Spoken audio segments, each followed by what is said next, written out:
ବର୍ତ୍ତମାନେ ଆମେ ମାଙ୍କଡର ପାଣି ପିଇବା ଗପ ଶୁଣିବା ହେଲା। ଗୋଟିଏ ଜଙ୍ଗଲରେ ବଡ ପୋଖରୀଟିଏ ଥିଲା। ତମେ ହଁ ମାରିବ ହେଲା। ସେହି ପୋଖରୀରେ ଗୋଟିଏ କୁମ୍ଭୀର ଥିଲା ହେଲା। କୁମ୍ଭୀର ଦେଖିଛ? କୁମ୍ଭୀର କୋଉଠି ରୁହେ? ପାଣିରେ। କୁମ୍ଭୀର ପାଣିରେ କାହିଁକି ରୁହେ?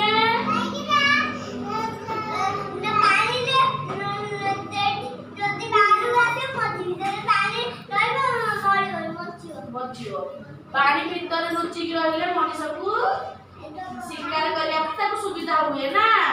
ହଉ ଦେଖ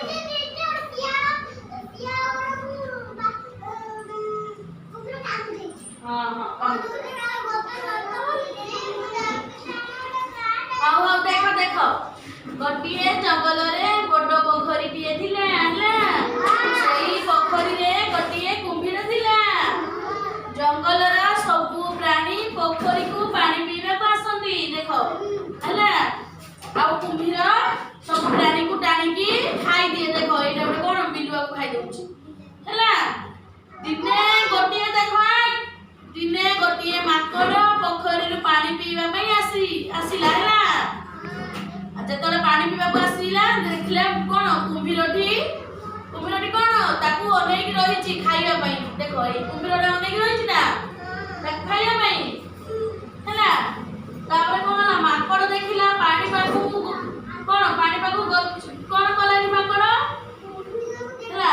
ଦେଖିଲା ଯେତେବେଳେ କୁମ୍ଭୀରଟି ଏଇଠି ଅନେଇକି ରହିଛି ମାଙ୍କଡ କଣ କଲା ନା ଆଉ ପାଣି ପିଇବାକୁ ଗଲା ନାହିଁ ହେଲା। ମାଙ୍କଡ କଣ କଲା ଗୋଟିଏ ଗଛର ଡାଳ ପାଣିକୁ ଲାଗିକି ରହିଛି ଦେଖ। ଦେଖିପାରୁଛ ସମସ୍ତେ ଗପ ବହି? ଯେତେବେଳେ ଗଛ ଡାଳକୁ ଲାଗିକି ରହିଛି ପାଣିରେ ଲାଗିକି ରହିଛି ସିଏ କଣ କଲା ଗଛ ଭାବିଲା ସେଇ ଡାଳରେ ବସି ପାଣି ପିଇବି ହେଲା।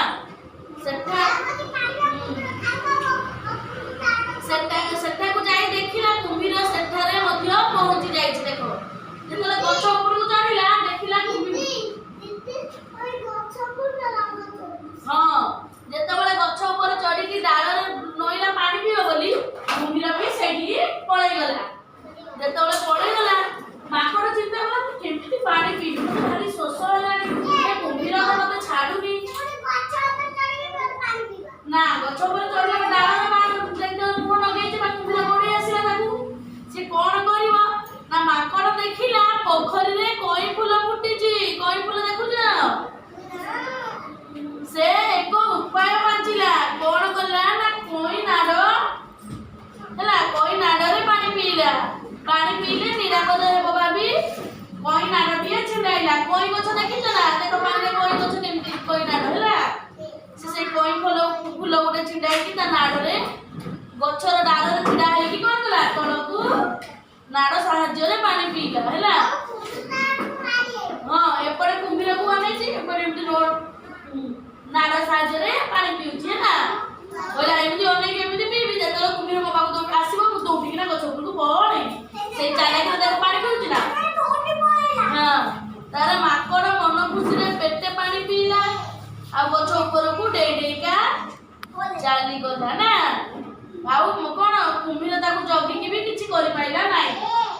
ତାହେଲେ ଏଠୁ କଣ ଗପରୁ ଶିଖିଲ? ମାଙ୍କଡର ବୁଦ୍ଧି ଥିଲା ବୋଲି ସିନା ସେ କୁମ୍ଭୀର ମୁହଁରୁ ବଞ୍ଚିଗଲା ନା ନାହିଁ? ତାହେଲେ ତମେ ଏଠୁ ଗପରୁ କଣ ଶିଖିଲ?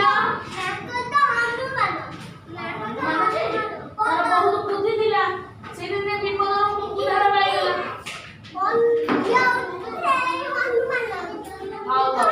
ତାହେଲେ ଆମେ ଗପରୁ କଣ ଶିଖିଲେ? ଆମେ ଗପରୁ କଣ ଶିଖିଲେ? ବୁଦ୍ଧି ଥିଲେ